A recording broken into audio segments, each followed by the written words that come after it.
Morning, everyone. Never been introduced as cool before, but that's a good start.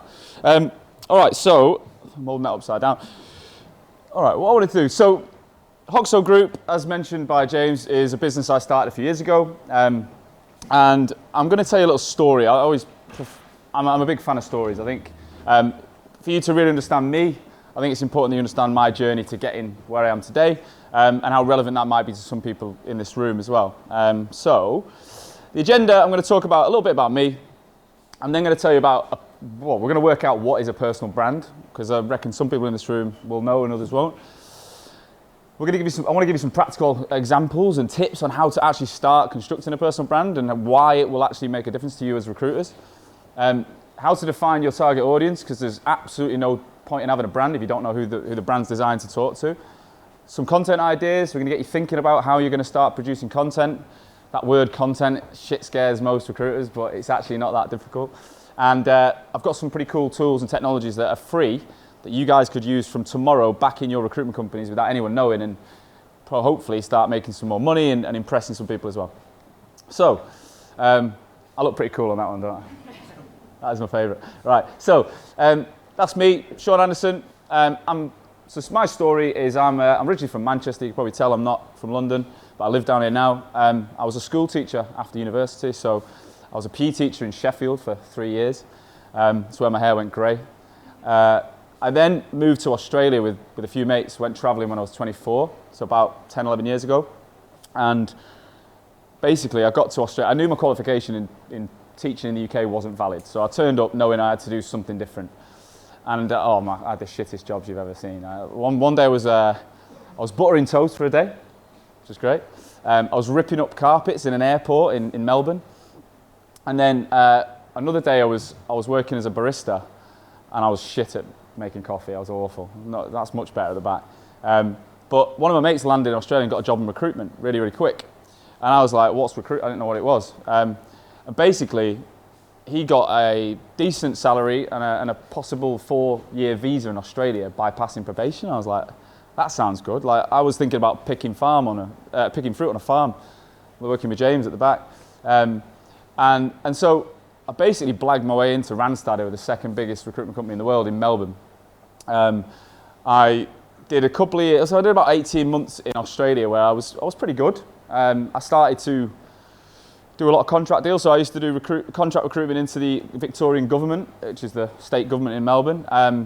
But I never really committed to being a recruiter, if I'm honest. I was always, because I couldn't teach in Australia, if I went out on a night out and I bumped into a girl or something, I'd always say I was a teacher who worked in recruitment under my breath. I was a bit embarrassed, if I'm honest, because it was not what I'd trained to do, blah, blah, blah. Anyway, I then decided after 18 months I didn't want to be an Aussie. I'd gone there for fun and to enjoy it, but I decided it was the middle of the Olympics. I wanted to come back to the UK, so I moved to London, and it was, do I go back into teaching or do I actually commit to being a recruiter? And I had to think about it, but long and short of it was just much quicker to get a job in recruitment than it was in teaching. And I would have had to live anywhere in the UK and I could get a job. So I joined a company called Venquis, who were a startup at the time. There's about 6 people in the business. We recruited IT and business transformation into different markets, so financial services. I was a contract recruiter into the insurance market. We had a retail, public sector division. One of my colleagues owns a business that Elliot, who just walked in, he now owns a recruitment company that Elliot works for. And I was there for 4.5 years. And the reason I'm going to tell you about this is just so you know that I actually get the job. I'm not just some guy who talks about marketing who's never done the job. So over the next 4.5 years, first year I was newcomer of the year. Second year I got promoted to senior consultant, which I was happy with. I then got employee of the year and I billed 212 grand in my first full year in London. I then got promoted to a team leader. I then did just under 500 grand in my second full year in London. I then did 725 grand in my third full year in London. Had a first £1 million team, was promoted to management, and at 2016 I was like, right, what do I do now? So I basically earned 200 grand in my third year in London, bought myself a house, and I was like, I don't really know what I'm doing. I wasn't as motivated as I was on the way up. So I started to think, right, I want to start my own company. So I was thinking, right, me and my best mate, who was a recruiter as well, who also would join the business, we were like, right, we're going to start a recruitment company doing what we do, but for ourselves. Typical story that I reckon half the people in this room work for people that have done that, right? Yeah? So I basically was like, right, I'm going to start Hoxo, the recruitment company. So I was planning my exit in the middle of 2016, and I was looking at my contract. Have you heard the phrase restrictive covenant? Yeah, everyone knows of that, right? So I'd never read my contract because I didn't care at the time. But when I was reading it, I was like, oh, for fuck's sake, I can't ring anyone.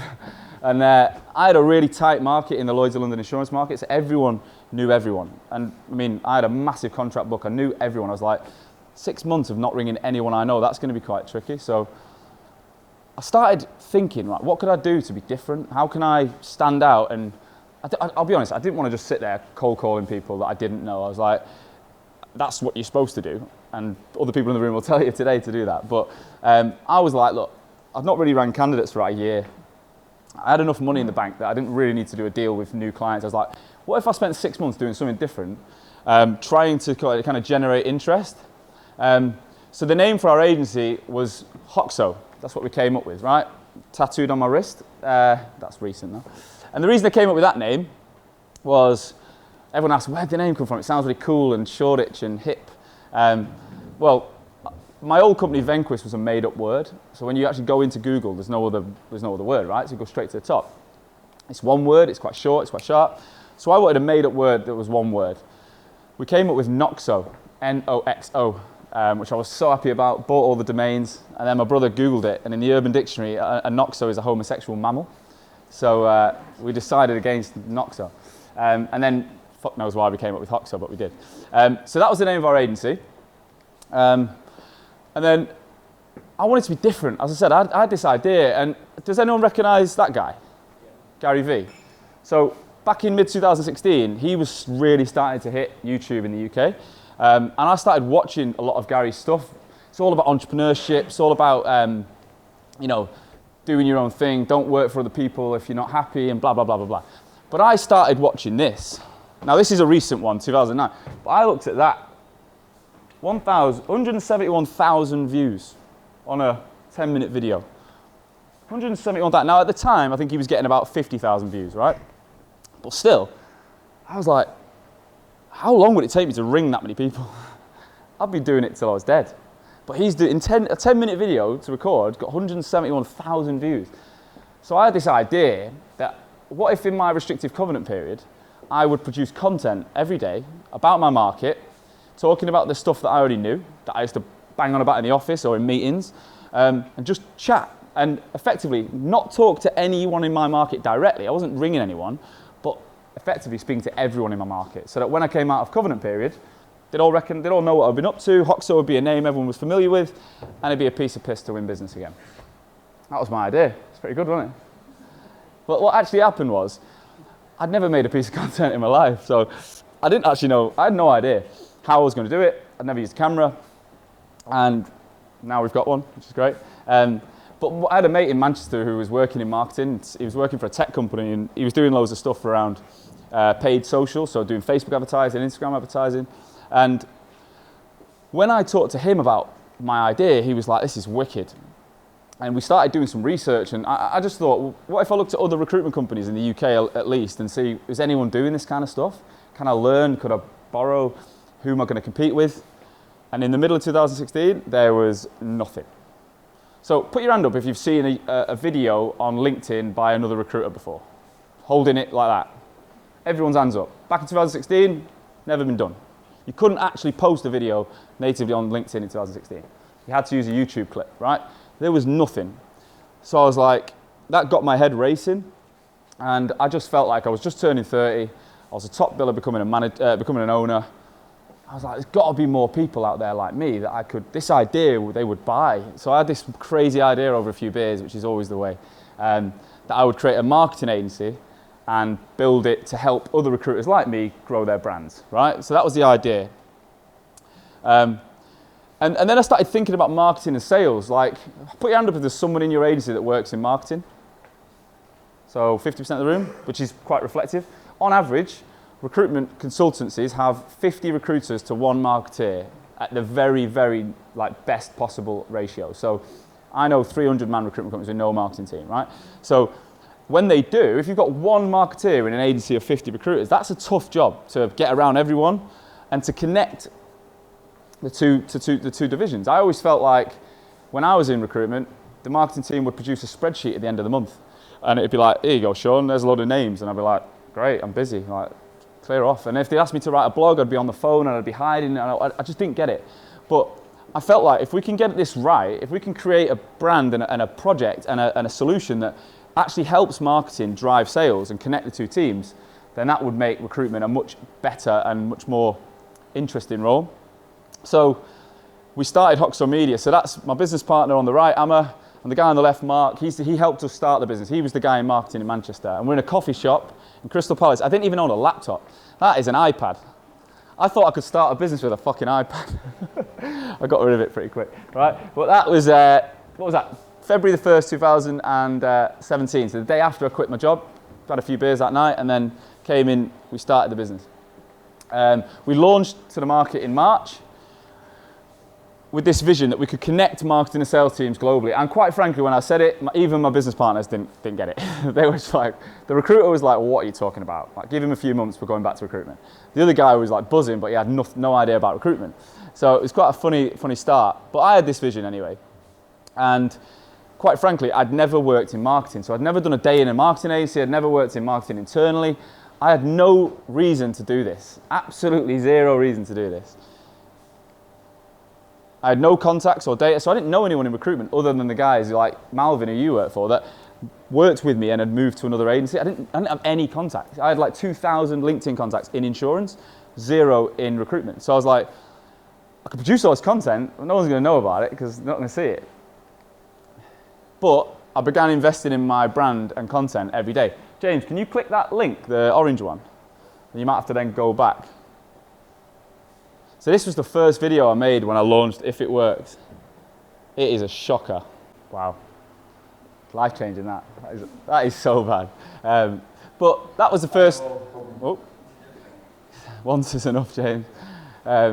So if we move on from that, so 2.5 years later, we're pretty much 18 months today from when we started the business. We've since won 2 Global Recruiter Awards with one of our clients who are a TRN member. One for, we did a candidate attraction campaign for a client where we found a guy on Instagram, a guy applied on Instagram story that has since opened an office and generated over $1 million in the first year for them. The other one, we won a global, we got them the best employer brand in the Global Recruitment Awards, which is amazing. I've launched a podcast called The Rag. So if any of you guys in this room aspire to own your own recruitment company in the future, on your phones, you can get that on Spotify or iTunes. I interview recruitment owners from agencies all over the UK, soon to be around the world, but at the moment they come to me. And we basically talk about how they started their agency from scratch. We're getting about 3,500 listeners a month now, all recruitment owners, recruitment consultants, which is brilliant. Our content at Hoxo gets just over 400,000 organic views a month. So 400,000, so more than Gary Vee's one post. But in a month, we're getting 400, so we're getting 500,000 people looking at our stuff every month now. We've got 50 recruitment agency clients as we stand today around the world. We've got clients in Australia, Thailand, the US, UK, and Ireland. We get daily inbound leads. So as a company, we've probably generated we get about 400 recruitment companies a month coming in saying, hey, Sean, or hey, Hoxo, can we talk about helping us with marketing? So the reality is the market is buying and is very much aware and interested in what this idea I had was. And we've generated internally over 1.5 million in sales in the first 2.5 years. And they've all come from people calling me or reaching out to me, as opposed to the other way around. So how have I done this?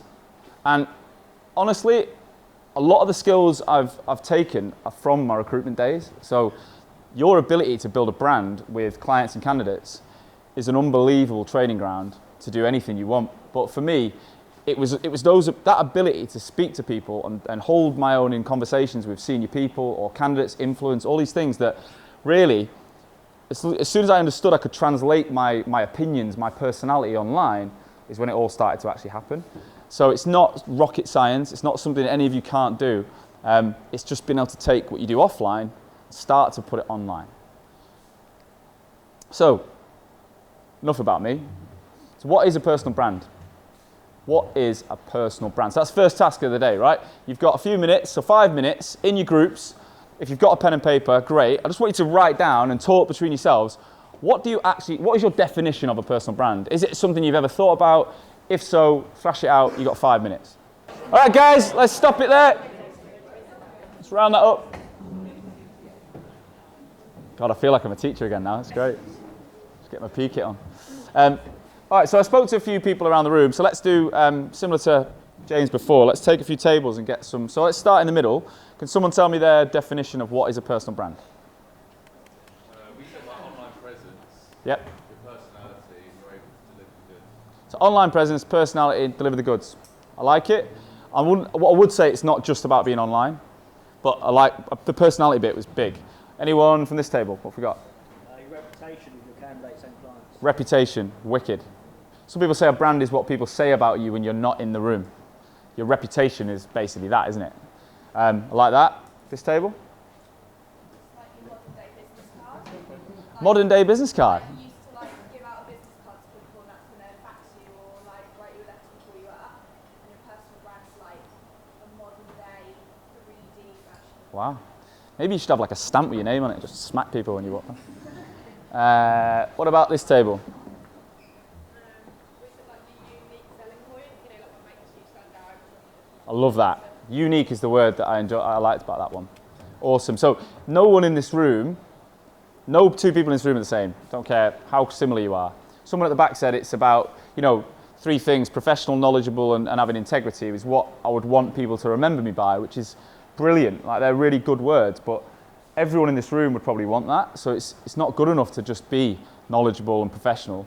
You have to have what's unique to you. You've got to play on what is it about you. What is it about you personally that people can hook and remember? So this is it. Your personal brand is how you promote yourself, right? It's all about you. And your agencies back, when you go back, they might not want you to think about you yet. They might be like, put your hand up if you're a consultant in your first year. Put your hand up if you're a senior consultant, a few years experience. Anyone above that, team leader, manager level?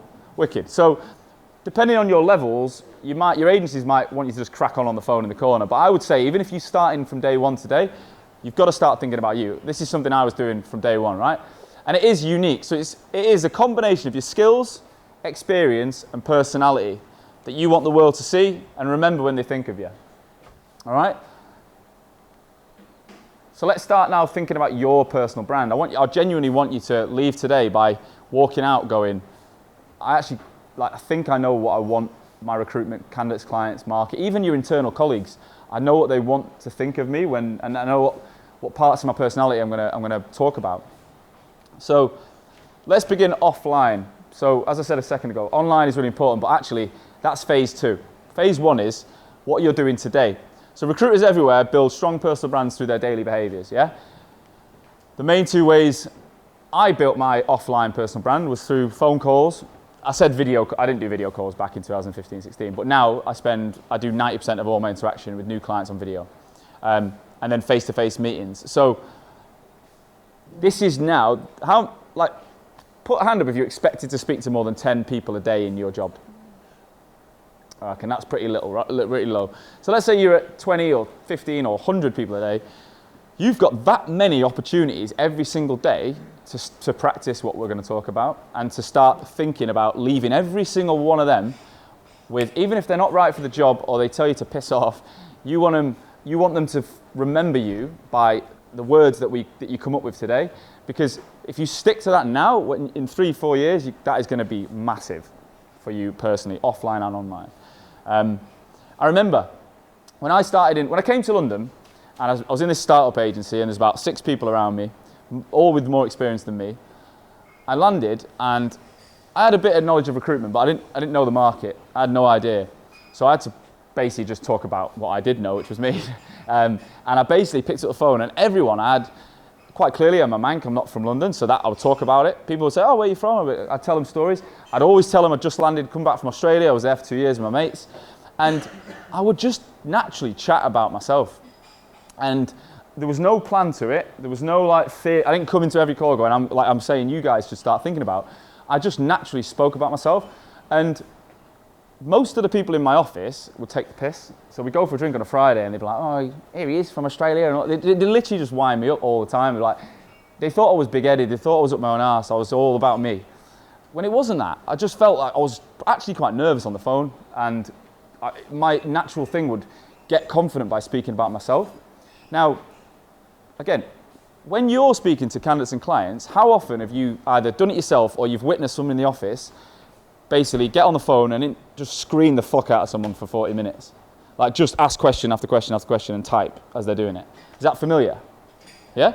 Like, you ring, if you think about this like logically, you're going to ring a candidate or client that you don't know very well, and you're going to ask them question after question after question after question. You're going to tell them zero about yourself. Probably not going to tell them about the job that you're recruiting for. That's a nice mystery in the background. And then you're going to expect that person to give you open answers, detailed answers. Oh, and you're going to expect them to tell you their hiring manager's name and where they're interviewing right now and all the same shit that you taught. It's just ludicrous. If you go on a date, and just speak about yourself. Or no, just ask question after question after question after question after question and don't speak about yourself for the first hour. That date won't go very well. You'll be some kind of weird robot. But in recruitment, we're trained, and a lot of people start by just doing like, I've got to ask these 10 questions. What will happen is you will not be memorable. People will not enjoy the experience. You won't build a brand. You'll just be a guy who rang them up about a job, or a girl who rang them up about a job. Does that resonate? Does that make sense? Yeah? So what I want you guys to be thinking about now is, I hope none of you are like that, but if you are, and if you know your teams are, bring in a bit more personality to this job, because it can be a long day if we're just asking questions all day. And we need to start thinking about how do we get better at it. So this is the question. When you personally pick up the phone, how much do you tell people about yourself? Can anyone in the room raise their hand and say that they openly share about themselves, their life, their personality when they're on the phone to potential people? Yeah? Put your hand up if you don't. And there's nothing wrong with it. Put your hand up if you don't. Well, half the room only put their hand up when they did, so I assume the rest of you are just too scared to put your hand up. Think about it. Just think about it. I'm at the other end of a phone, I'm busy, someone rings my mobile, oh yeah, I'm job hunting, yeah. Hi, I'm speaking to some guy from an agency I've never heard of, all right, cool. And then, boom, boom, boom, boom, boom, boom, question. It's not natural. It's not tennis. You need the ball to hit back. You can't keep hitting a ball against the wall. So, your personal pitch is something I want you to think about. It's the first thing we're going to do, right? Once I'd actually been doing it for about 3 years, I realised there was actually some theory behind it, and I started training my team on it. And that's why I felt like my team were better than the rest of the business, because we all had personality. My team would walk in with a swag, because we all were confident in who we were, where we were from, what we did, and talked about ourselves. We weren't robots like other teams in the business, and from what I've seen in other agencies.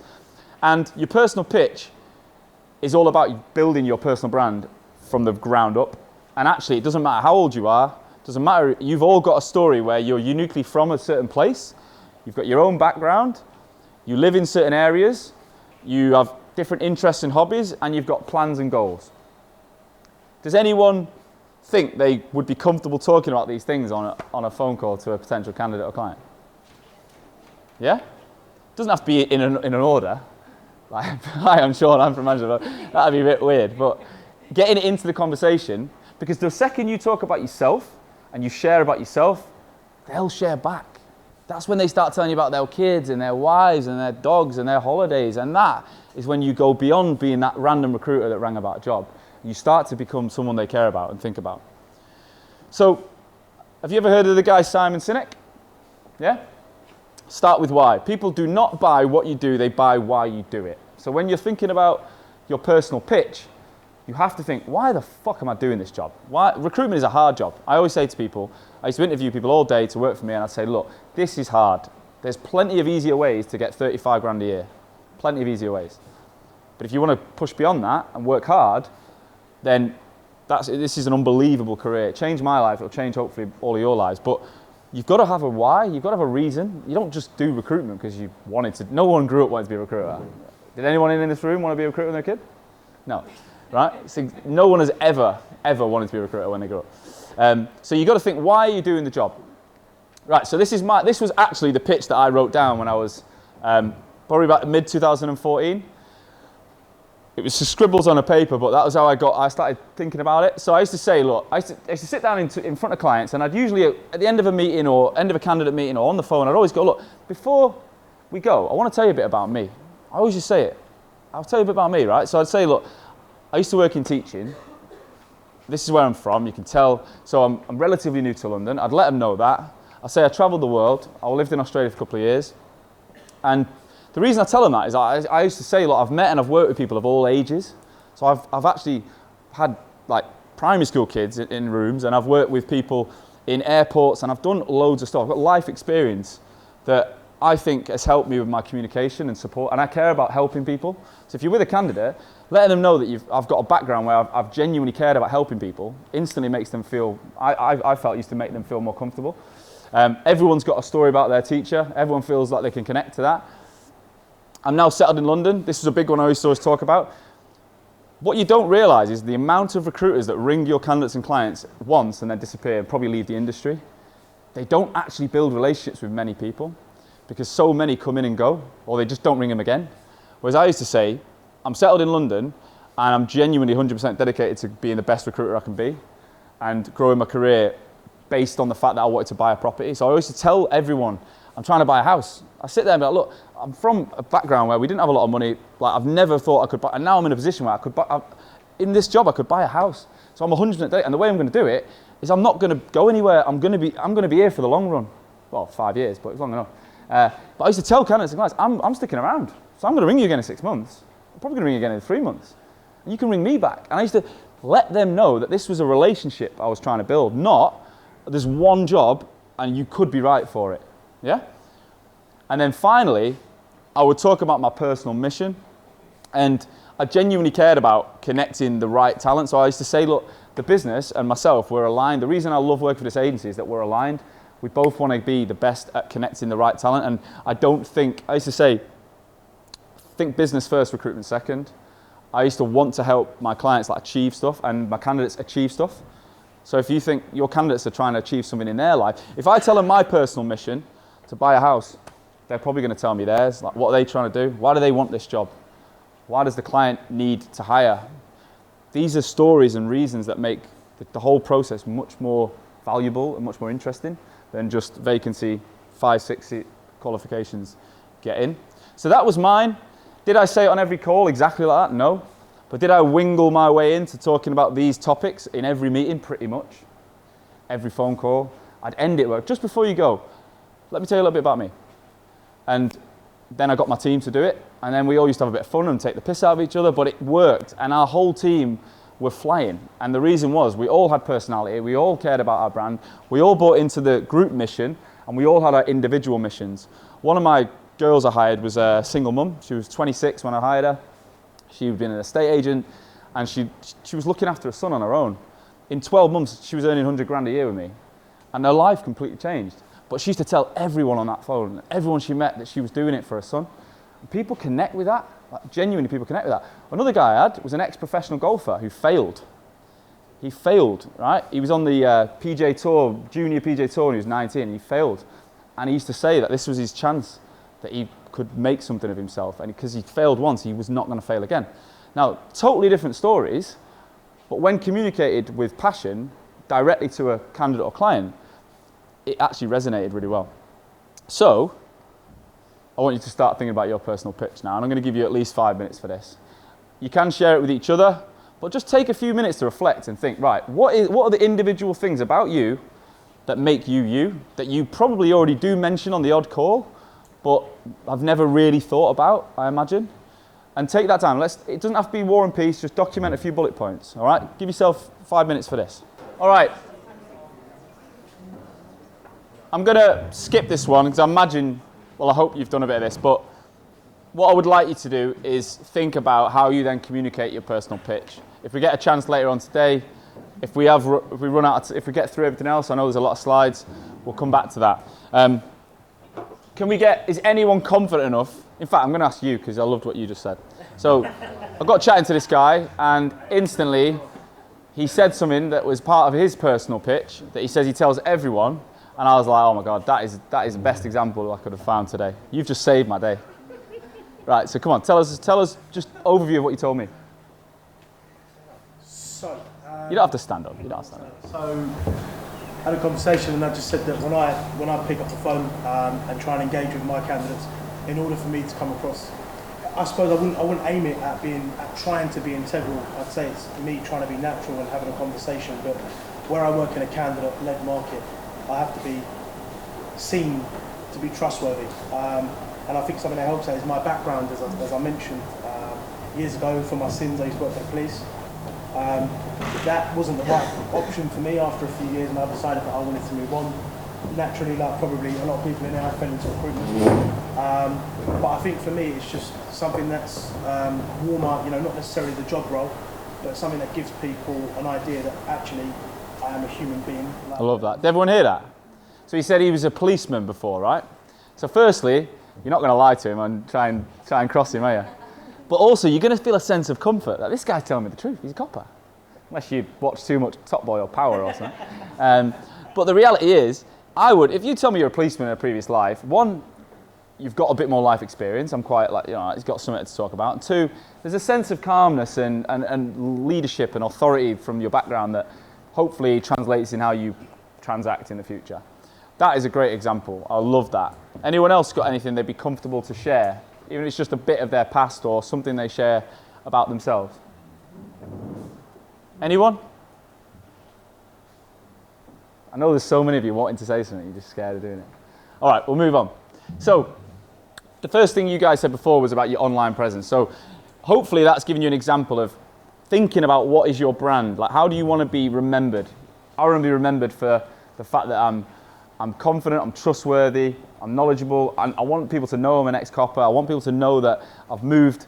He said he'd moved into recruitment so he could be his own boss when he had a child.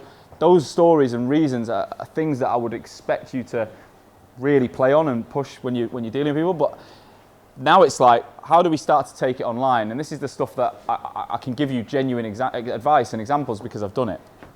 And it is quite nerve-wracking. Like that first video I showed you was awful. We can all agree it was crap, right? And some of the videos I'll do now won't be so good, but I've gotten comfortable with talking about the stuff I already talk about offline, online, and it's making a difference. So let's consider this topic and how you can build it. You're probably thinking, why do I need to bother? Have any of you in the room produced any content before? Video, written content, anything? Put your hand up. All right, what have you produced? Great. And is that LinkedIn Pulse articles that you do? Yeah. And what sort of level of views do you get on that? Few hundred. Few hundred? Good, really good. Anybody else? Someone else on that table put their hand up? What have you done?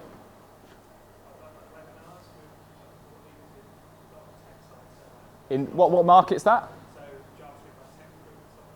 Awesome. So you're doing like interview webinars? Yeah. And how do you distribute it? So I do like a live stream and give my website and then share it. Wicked. Any feedback on that? Yeah, people like it, and when they started sharing it, Good work. So that's someone doing a webinar and a live stream. Anyone on this table produced any content? Yep. Blogs and like little videos we started doing. You started doing them, yeah? Yeah. And you distributing on LinkedIn? And Twitter. Wicked. How are they going? Really well. I did one a couple of days ago, and I've had candidates and clients that wouldn't have approached me otherwise. What's happening? It's insane, right? And it goes back to that piece around when I was thinking of my business, I was like, I could ring 10 hiring managers a day and try and get hold of them. Might only get hold of 5 or 6 and then get onto candidates and all. And we used to do this thing 10 before 10, trying to speak to 10 hiring managers before 10 o'clock. Whereas when you produce some content, you've said a couple of hundred views on your blogs, you get thousands of views onto it. And that's something that whilst you probably first few pieces aren't going to get that much engagement or that many views, there's still going to be more views than you could probably pick up the phone to. And the time it takes to do it is usually way shorter than it is to pick up the phone all day. So why do you need it? Firstly, 2019, every single one of you have got a smartphone in your hand. I'm sure you've all got an Instagram account. I'm sure you do your selfies when you're on a night out on a Saturday with your mates, doing air, guitar or whatever. But when it comes to business, you're probably like, oh, no, that's a personal thing. And then most people think that way. But genuinely, every one of you and everyone you deal with has an online, probably LinkedIn, Facebook, Instagram account, and they engage with content every day. The fact today is that we, on average, a UK person on average with a smartphone gets over 10,000 links per day that they could click on of content that comes on there that they consume. So obviously 10,000 times a day you could click, view, watch That's a lot of potential content. But if you're not putting anything out there, then other people are getting those opportunities that you're not getting. Secondly, who's found it more difficult to get hold of people on the phone over the last couple of years, if you've been in recruitment for the last couple of years? It's getting harder. Like, that's just a fact. And the reason being is that we can say, can I talk later on our mobile now, like with one button? Or on my iPhone, on my iWatch, I can just click a button, I don't want to answer it. And actually, how often do you ring someone and they answer it, and then when they realise you're a recruiter, they say, I'm in a meeting? Why'd you fucking answer the phone then? Who answers the phone in a meeting if they're in a meeting? But the reality is, a lot of people will say that, and it's because we can. We're in a text message generation now. If any of you've got kids or friends with kids, you'll know, like my mate has got a 3-year-old, and he gave him a book, right? He gave the 3-year-old a book, and he tried to swipe the book like that.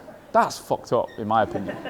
But the reality is, everyone's becoming so digital now, we have to start playing in that world, and just cold calling is not good enough.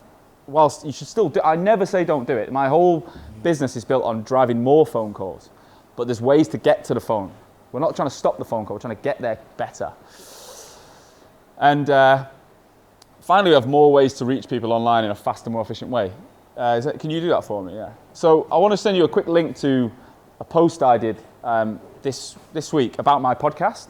And there's a little video, and then you can see a bit of the engagement on it, hopefully, if it works.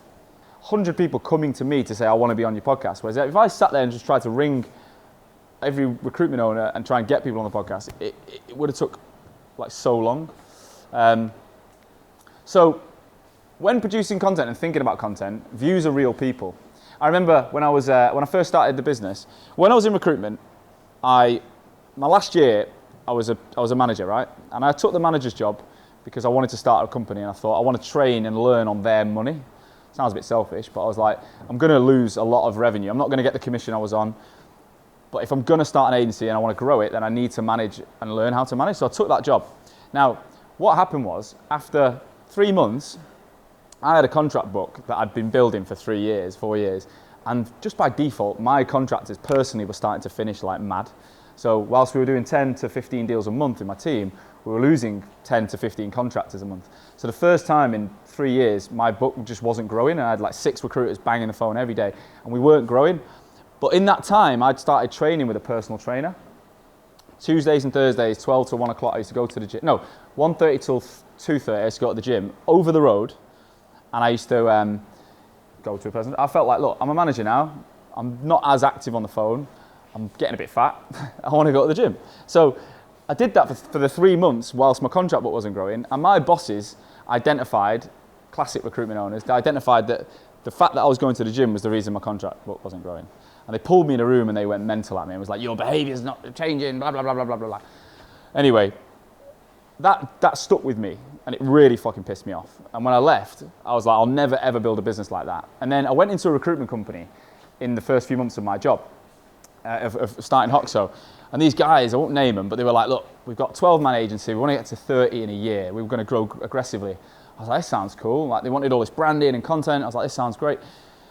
And they were like, as we're talking, one of their new starters walked out the room. It was about 12:15. And he banged the table, this guy. He's like, fuck. I was like, what's going on? He said, he's gone to the fucking gym again. And I was like, what do you mean? He goes, he's in probation and he goes to the fucking gym every day. He's not going to last. And I was like, what? He's like, you just told me you want to grow to 30 people. You want to double your headcount. You're telling me how you care about them. You're giving them Netflix accounts and duvet days and fucking holidays when you're going on trips. And you're going to, I said it to him, I said, and you're going to pull this guy over the coals because he goes to the gym for an hour at lunch because he wants to refresh himself. Anyway, I walked out of that meeting and I was fuming. And actually I was going to the gym. And I had a hat on. I looked like shit. I had a hat on, I had a bag on my back, and I'm walking to the gym and I was just like, I'm going to talk about it. So I got my phone out. I wish I could show you now. And I went on a rant. I went on a proper rant. And I basically said, if you want to grow your agency in 2017, 2018, you've got to invest in people. And if you're prepared to say, I'm going to interview you 3 hoops and jumps and presentations and practice phone calls, all this crap, when you join, if they're going to go to the gym, you've got to trust they're going to go to the gym. You've got to give them that hour if they want it. And if they're going to fake it and go somewhere else, then that's their problem. They'll go anyway. And then at the end of it, I finished the video and go, right, cheers for that, I'm off to the gym. And I got 250,000 views in 2 days. 250,000 views. I got a guy rang me up from San Diego, just literally phoned my mobile from America and was like, man, that was fucking awesome. He goes, I'll be honest, I didn't understand 30% of what you said, but that was fucking awesome. And I was like, cool. I was like, you know, he'd been going through the same thing. I signed 11 clients worth 30, 40,000 pounds a year who saw that video and phoned me up. 11, so that generated for me 400,000 pounds, just that video. Now, I could track that because they quoted it on the fucking phone, but it is those moments and those things that you talk about. Have you ever put the phone down and been frustrated and said something in the office and people laugh or agree? It's how do you capture that? Now, I'm not saying you all go back to the office and start going, fuck you know, on the phone. But it's starting to share some of that opinion. And remember, views are real people. It's not like an Instagram bot saying, hey, like, nice pic. On LinkedIn, it's real people. They're genuine eyes. Engagement also makes content travel. So the reason I got 250,000 views, and a lot of it was in the US, some random bloke he's called Sean Stafford or something. He's in the US and he's a big recruitment guy, and he commented on it within like an hour, and it went vroom across New York. So comments, engagement makes content travel. So when people tag each other, when people write, it grows exponentially. It shouldn't take you away from what you're doing day to day. So that video took me 10 minutes, or 3 minutes, walking down the street. It wasn't planned, it wasn't overly, it didn't stop me from picking up the phone and doing what I was supposed to do. So these are the things you think about. And firstly, you have to know who your audience is. So I know when I'm doing these videos and when I'm talking every day, you guys are my audience, recruitment consultants and owners and marketeers. That's who I care about, that's who I work with, that's who I talk about. I don't make videos about estate agents, right? So these are the things I would, obviously you're going to get this, but if you're going to start producing content, you have to think, focus on views, focus on engagement, do not take time away from what you're doing today to do it, 15 minutes max, and then plan the audience. So what is an audience? A target audience is a demographic of people most likely to be interested in your products or service. To drive inbound results, and get people to come to you, your audience needs to ideally have a strategy or some content that resonates. So if you recruit accountants, you might have a few audiences. You might have qualified or part qualified. You might have finance managers, directors. You might have different levels. Put your hand up if you've got more than one type of person in the candidate base you recruit, like different job titles and roles. For most people, right? What about different types of clients, sectors, industries, etc.? That is the single biggest challenge in recruitment marketing, is the fact that one person can have multiple audiences. It's quite tricky. So what I would say is, don't focus on them all. Pick one, pick two maximum that are most relevant. So if you are in a candidate short market and you know that if you can get your hands on and you can communicate to a qualified accountant with X, Y, and Z experience and you can place them, I would focus my content 90% of the time about those people, because that's what is going to make you the most return. Right, individually now, few minutes, 3 minutes, I just want you to write down or talk to individually, talk to each other. How many audiences have you personally got? This is something I want you to take seriously. How many have you got? Map it out. It might be 1, might be 10. So raise your hand if you've got 1 or more audiences. Everyone should have their hand up, right? 5 or more, keep your hand up. 10 or more, keep your hand up. 15 or more. 20 or more. Right, so you're the big dog in the room, right? That is actually, the more you've got, the harder this becomes, but actually it's forcing you now to think. There's a lot. If you actually then take a second to think about your whole company and take all recruiters in the agency into consideration, imagine how hard your marketeer's job is. That's what they're trying to do. They're trying to build a content strategy that solves every problem. It's very difficult. So can you prioritize that into, say, 1, 2, and 3 out of all of those numbers that would be the most relevant to come to you most commonly? Can you all do that? Is that so? I would take that away now and think, right, what are the 3 from all of that? Priority number 1, number 2, number 3. That if I could get those people viewing my content, engaging with my content, and then messaging me, DMing me, or even if I just ring them and they go, oh, I recognize you, I know of you, that is what we're trying to get to. It doesn't have to be everyone. It does not have to be everyone. All right. So turning that audience that you've just identified, let's say it's a customer success VP. What was your name, sorry? Sue said She recruits customer success, one persona. We broke it down. She's got VPs, she's got senior leaders, she's got junior people entering the market, she's got HR, she's got internal recruitment. There's actually about 4 or 5. But actually, it sounds to me like if you can focus on customer success, that's your product, right? So, has anyone heard this phrase, a buyer persona? Put your hand up. Brilliant. We are not in a room of marketeers, right? So, buyer persona is a semi-fictional representation of your ideal candidate or client based on market research, your knowledge, your information that you've got, okay? What we do is basically come up with a fake individual that generalizes that audience you've identified. So if you say customer success VPs, you might call them Fred. They might be a 50-year-old male typically in major cities on the west coast of the US, blah, blah, blah, blah, blah, all right? And what that allows us to do is to start to think about them as people and not about you as why you want to communicate with them, but what do they want? Because actually, the reason that 250,000 view video worked is because shitloads of recruiters out there have the same problem with the gym. Owners don't know what to do, and recruiters are like, I want to go to the gym, I'm getting fat, but if I leave the office, my boss thinks I'm not doing my job. I knew that would resonate. So whilst it was about me, it was actually about them. So it's about thinking, what will resonate with your audience? And we do that by creating this, right? So buyer personas provide structure and context to mapping out. So if we know, if you can identify 3 major challenges or ambitions for that audience, then that's the sort of stuff that you should be playing on quite a lot. So for example, if you know salaries are a major issue, then giving advice on how to increase salaries for a specific type of person, you will know will resonate. If you come off the phone and they're always moaning about being underpaid, then giving them advice on how to make more money or giving them benchmarks of salaries or whatever, you know it's going to hit the spot. Whereas if it's not something that's a problem, then it won't work. Now, when you explore this, there's factors you consider. And the first one is challenges. Most people online are motivated by problems. So they Google shit that's wrong. How do I fix this? I've got this problem. If you Google anything, you've got cancer. I'm telling you now. Even if it's about work, you've got cancer, right? Now, that is true. But also, the next flip side is their ambition. How do I achieve this? How do I do that? I've got this problem. I'm going to do this in next year. How do I get there? So ambition and pain are the 2 major reasons people engage. But also demographics. You want to know their age, location, the cities they're based, the platforms they hang out. If you know your audience is all on LinkedIn, there is actually no point in spending loads of time on Facebook. It's just like going into an empty room and starting shouting. Honestly, the amount of recruitment companies say to me, Sean, we need Facebook, Instagram, LinkedIn, Twitter, Snapchat, Google+. I'm like, no, you don't. No, you don't. You need one if they're on there, and you need to play it hard. And then you need to think about engaging those people to create valuable visitors. You want to be able to reach these people. This is what a persona typically looks like. All right, so you give it. You don't have to draw a picture like that, but you give it a fictional name, identify their role, and again, we're sharing all this with you as well. You want to think about their demographics. What are they like as people? Now, this is obviously a formatting issue, but what are their style? What's their personality? And then big one is pain points, and you could add ambition in there as well. Okay? And again, you'll get sent all this. So, how do I create a persona? And this is a task, a group exercise. On your desk, there should be a couple of printouts with questions. Are they on there, James?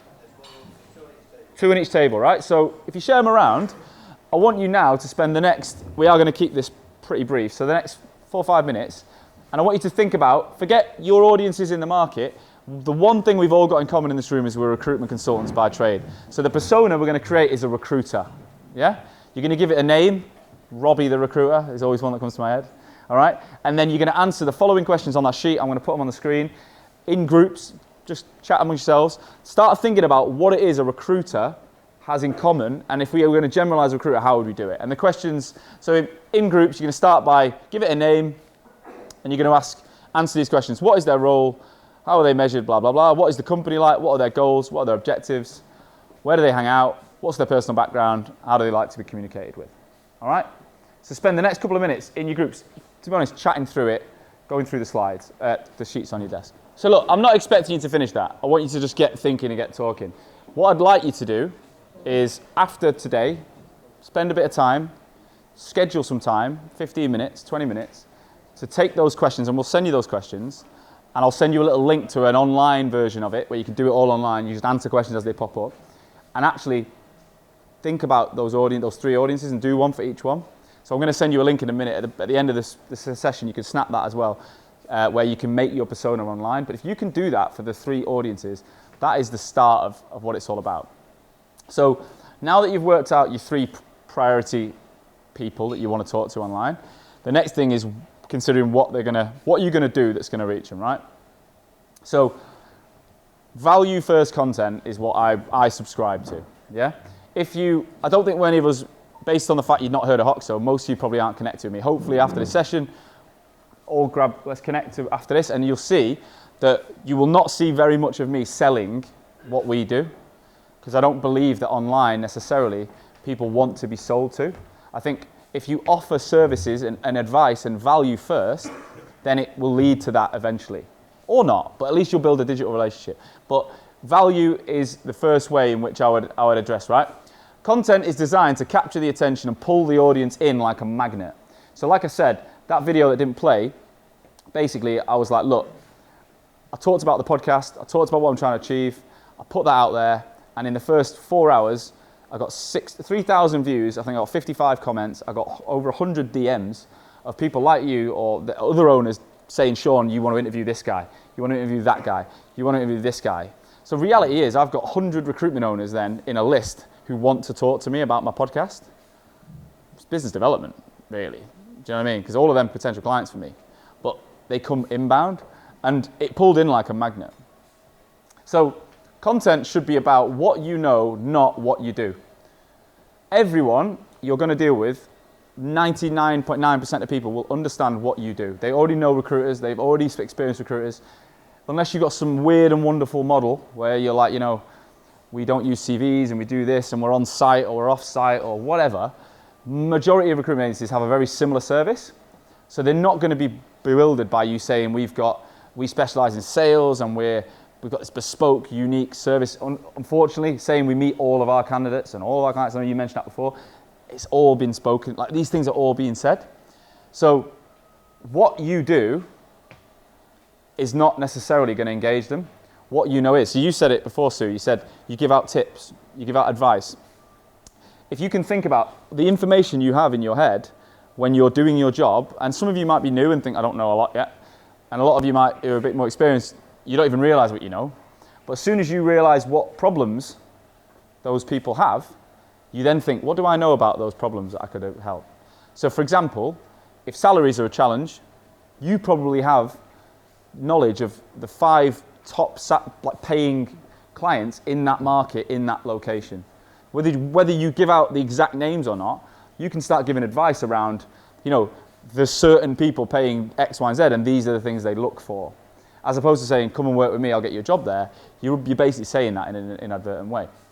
So it's about working out the challenges and then thinking about what you know based on your phone calls, based on your meetings. If you think about it, if you're going into 5 competitors, clients, and you're understanding their salary structure, their team structure, you're understanding their benefits packages, you're understanding their working environment, some people work from home, others don't, you've got knowledge that they don't have. They don't have it. And that's the stuff that when they're not necessarily looking for a job today, they're going to bite on. Whereas if they're looking for a job, they're looking for a job. So what I don't want to see when we connect with you guys after this is everyone thinking, I'm just going to post, I've got a hot job, it's paying 43K, it's based in Birmingham, and it's an amazing client, blah, blah, blah, blah, blah, like I see online, right? You can do that, but I guarantee it'll get you nowhere pretty much. When it comes to personal branding, it might get you the odd CV. When you're thinking about personal branding, jobs is not the strategy. That's what you do. What you know is the strategy. So the things I would advise you to start thinking about, and we're going to have a little practice in a bit. So first thing is written social media updates. Everyone says to me, Sean, I see you on video all the time. Oh, I don't want to do video. I'm scared of video. That's fine. And I actually would say don't start with video if you don't feel comfortable. But 99.9% of you in recruitment can write a status, all right? And that is not hot job. But putting your thoughts and opinions in a status on LinkedIn, connected to something else potentially, is my first step to building a personal brand, all right? And I'll talk through more of that. The next would be videos and images. So today I've just put a little video of you guys before saying, I'm getting ready to start, blah, blah, blah, blah, blah. That'll engage people a bit more, but it doesn't have to be my face. But again, it's my words that support the video that makes the difference. And then, like Sue said, if you're comfortable, blogs and articles. if you look at LinkedIn right now, the amount of views you'll get on a published blog, on a Pulse article, compared to the amount of views you'll get if you just write a smaller version and post it as a status, it'll be incomparable. You'll get so much more from posting it as a status. Now, granted, it won't necessarily last the test of time, but you can always repurpose that as a blog later. I'd say start small, think big. Start shorter, easier. 100-200 words if you're going to do it. I also comment on other people's articles and posts. Perfect. Which then gets Traffic back, yeah. Social media should be like an actual networking event. If any of you today don't speak to someone in this room, or anyone, you're going to leave pretty flat, I reckon. Whereas if one of you goes, well, I've met 15 people today, I had a really good chat, then you're going to leave with more value. And the same thing online. If you go on LinkedIn and you don't engage with other people, you just talk about yourself, again, it's not building a brand. So, has anyone heard the phrase curation and creation? And put your hand up if you know the difference between the two. Wicked. So, created content is generated by you. This is your thoughts and opinions relevant to a target audience, all right? So this is a guy who is my inspiration.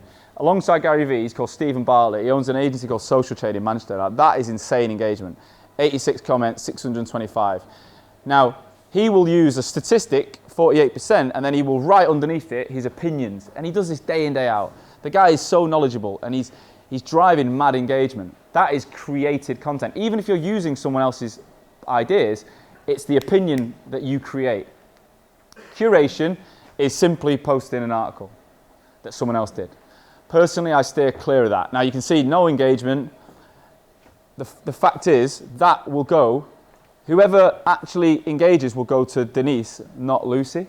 I don't know these people, by the way. If you know Lucy, I apologise. But seriously, if you share someone else's article, BBC News today, Brexit, bang, all they're doing is reading about Brexit. Your personal brand's nowhere near, not even getting checked, because they're off you before they got to you. So you're actually driving traffic to someone else's brand, if it is a personal person. So how do you plan your content? I'm going to race through this because of the time we've got, right? So, as previously discussed, start with an audience in mind. I would pick the number one priority of those three before anyone else when you're starting to get on your journey with putting content out. And I would start by thinking about the ambitions and challenges, as we said. And I would probably start with written posts, not going into creative. Don't worry about images. Don't worry about video. Stick to written stuff. So, I'm saying a couple of minutes max. Can we make a little, if we think about that audience now you're going to talk to, could you make a list of 3 topics or problems, not content ideas, problems that you know stuff that could help them? Literally, I want 2 minutes on that. All right, guys, we're running out of time, so let's move forward. Again, you've got all this information to take with you and to think about. Again, focus on a couple of problems that you can solve with your content. Right, how do you distribute content? Really quickly. First thing is ensure that it's posted on the right platform. If you identify in your persona map that your target audience is on LinkedIn, go on LinkedIn. If you identify they're on Facebook or Instagram, think about it there. Challenge with those platforms is growing organically right now is really difficult. So you need to think about whether you need to spend money on it to actually get it on there. But LinkedIn right now is the best platform by a mile for organic. The big one is consistency is key. So 1 post will not build your personal brand. 2 posts will not build your personal brand. 5 posts will not build your personal brand. But if you could start to create 1 a day, minimum, I'd say 3 a week, Monday, Wednesday, Friday, something like that. And all I'm asking for and telling you to do is write a comment, a status. James, quickly, can you just share what you just showed me? What have you just done in the last 5 minutes, 10 minutes? I put a post out 3 hours ago. Right. It's had 24,500 views, 515 likes, or 45 comments. So that's 24,000 people have just seen James. The guy's a genius. I should be sitting down. But seriously, That is just copying what you... yeah, you've took something that's relevant in the media, but he's put his own opinion on it. So it's driving not only people to think about what's going on in the press or whatever, or relevant to the market, but it's also going, James is a knowledge figure. He's got an opinion, not someone who's just sharing an article. Also, this is big. So if you've got colleagues in your agency, I'd say on average, a recruiter should have 2,000-3,000 connections on LinkedIn that are relevant. So if you know that target persona and you're connected with them on LinkedIn and other people in your team are, then get them to like and share. LinkedIn has an algorithm in the first hour. If you get at least 10 likes in the first hour, it will travel further. if you get some engagement, 5 or 6 comments in the first hour, it will travel even further. So there's no problem with getting your friends to hack that and go, as a group, if we're all going to do it, let's start liking and sharing and commenting each other's stuff. All right? It's really, really important. Because then you're going to go, well, if I've got 2,000 and they've got 2,000, then you can times that by the amount of people that are engaging, internally in your business. How do you measure it? So one of the things about a lot of people is and I had this problem. When I first started, I was getting nowhere. I was putting out this content, I was making these videos, I was writing these statuses, and it was getting like 5 comments or 5 views and nothing. And then I couldn't measure it, and I nearly gave up. And a lot of people I see it all the time, recruiters getting dead excited and making 3 videos and then you never see them again. It's because they didn't get anything from it. So like you would say in the first 3-4 months of your recruitment career, you're not necessarily going to get something out of every call, but you've got to learn and practice and start. It's the same thing online, but the things you want to measure are very specific. So on your content, views is the main one. If you start now and you post, you get 50 views, write that down, take a screenshot, whatever, and then if you do 1 a day or 1 every 5 times a week for a month, that will 100% double, triple, quadruple. The next thing is engagement. So again, measure a group number. Add the comments plus the likes, get an engagement number. The next one is leads. Now this is harder to track, but you can do it through using things like LinkedIn and seeing how many people actually DM you and message you or mention. The next one is how many people already know you when you reach out. And I would take a little note of it. I genuinely would. If I'm quite an organised guy, I'd write in a book and I'd be like, look, I've been investing in this for 3 months and actually it might have got me 3 jobs. I know I've spoke to 10 people that knew exactly who I was before I actually rang them, and X, Y, and Z support. But I'm not going to tell you that this is going to overnight make you successful recruiters and make loads more money. But if you invest in this for 12 months, I guarantee you'll be 100% better at what you do. You'll have so much more engagement and you'll find your job is well easier. Right, final thing I want to show you, some tools to take back to your agency, and hopefully I can test something and show you, right? So the first one, HubSpot persona generator. If you click that link, when you go on there, do it at home, do it at work, you can answer the questions, they're already pre-populated. That will pop out a little image, name, and all the information relevant to your market to give you that starting point. Really easy, get that logged down. The next thing, this is free on the Google Chrome store, HubSpot Sales and CRM for Gmail and Outlook. There's an Outlook one. What that allows you to do is see when people are engaging with what you're doing. So if you send out content or an email, you'll see when they're opening it. You'll also see when people are reopening your emails. It's a really cool tracker for understanding the analytics around what you're doing. And then finally, has anyone used video engagement software? Anyone got Hinterview or Odro in their office? Right, if you haven't, Vidyard is free. All right. Now this is slightly off topic, but this is a really cool piece of software. Let me see if I can show you how it works. When you use Vidyard, it's a free Google Chrome extension, right? What you do is you go on a LinkedIn profile. So let's think about a candidate or a client you really want to get hold of, and they're not answering the phone.